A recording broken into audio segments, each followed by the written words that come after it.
I know the concept of holding space has been quite a popular term of late. It's been overused in a way and maybe left a sour taste in some people's mouths. But of paramount importance right now is not only human connection, but human communication. So bear with me while I go over this concept of holding space, what it truly means, and some key mistakes that I've made and learned from that I'm happy to pass on to you, the viewer. So what does this very important act of service actually mean?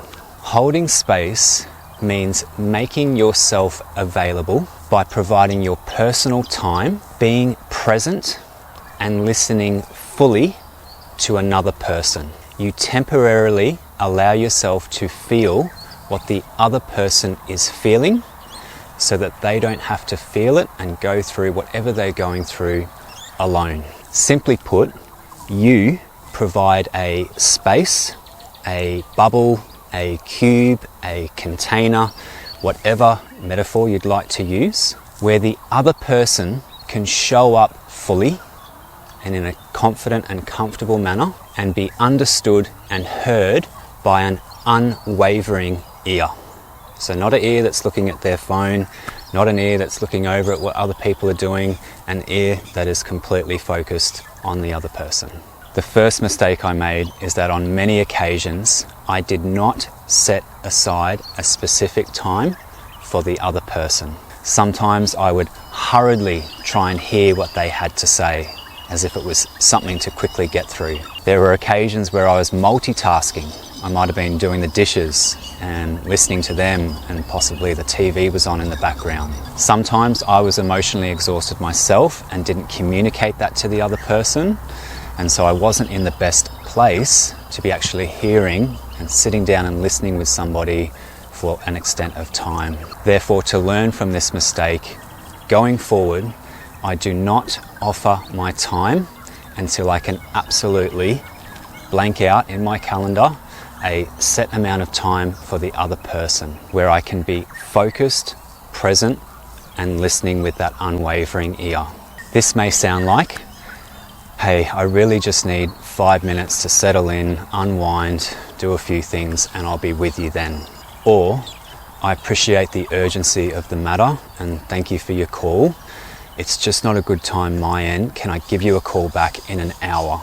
The second mistake that I made was that this erroneous belief that by joining them in their discomfort, it could be pain, it could be crying, it could be all kinds of emotions. I thought naively that I would then take on those emotions and it wouldn't be temporary. I'd actually take that on for the next few hours, few days, maybe even few weeks, and be dragged down by this other person. Almost like a contagion, if you will. So somebody sneezes and you think, oh, I've caught a cold. Well, it was the same thought that I had. I thought if somebody's going to be talking about their emotions and I'm going to be joining them, somehow I'm going to also be experiencing that, and that's going to affect my vibration and my ability to manifest, and oh my God. Upon reflection and further extensive research, I've realized that this is absolutely not the case. I am more than able to sit with somebody for as long as it needs to be, whether it's 10 minutes, 30 minutes, 2 hours, go through what they're going through with them, and then come out the other side in a neutral position, a neutral emotional state. This could look like doing some deep breathing after the session. It could be like a gentle walk or some moderate exercise that I do.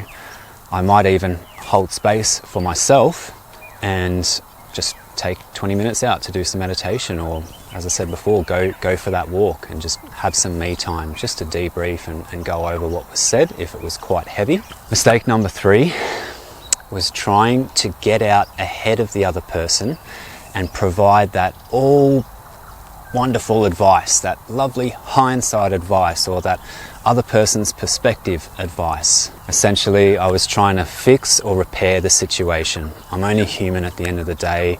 I saw somebody in discomfort, I saw somebody upset, sad, etc., and I thought, how can I fix this?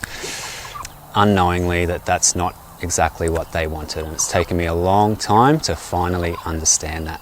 I'm a bit of a slow learner, but nonetheless, I've got there in the end.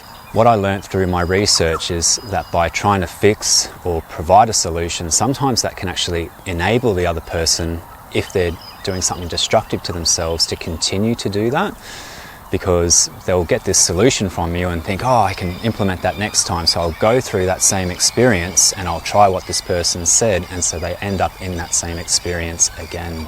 Another interesting fact that I learned is that by trying to fix and repair, the other person could feel ashamed.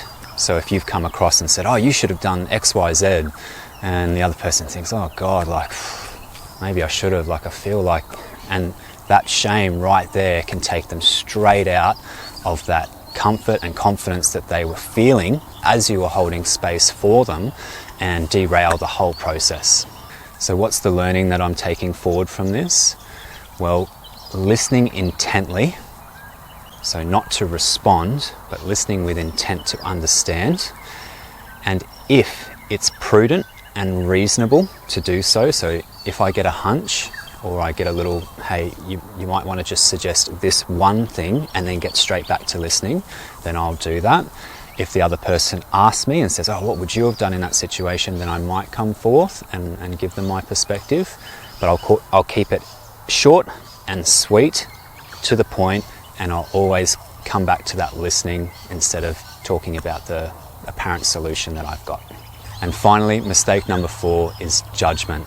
I would often judge the other person's perspective or their actions, and it might show up in my body language. It might have showed up as in mistake 3 with the advice and all of that in hindsight. I might think to myself, oh, I'd never do that, or how could they not see this? I've learnt the hard way though, particularly of late, that when you judge somebody or something that somebody else is doing, you often experience that. So if you judge something that someone else is doing on a consistent basis and send that message out to the universe, you often get that back to experience it for yourself. So the universe sort of says, hey, how would you go in that situation? So all of this mental chatter, oh, I wouldn't have done that, oh, how could they have done that? I've just let that go now. I do not entertain those thoughts.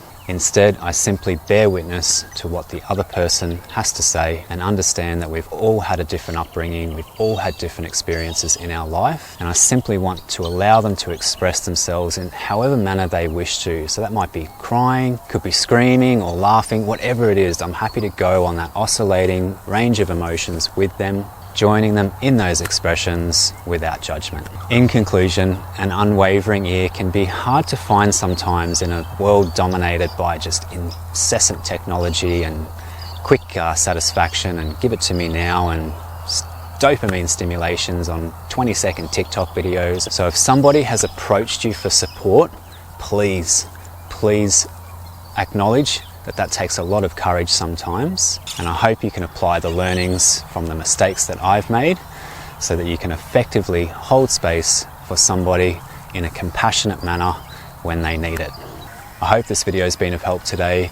If it has, please consider sharing it with somebody. Give it a like. If you didn't get anything out of it, obviously give it a dislike to give me that feedback. In the meantime, I ask that you keep well, and I look forward to seeing you in the next video.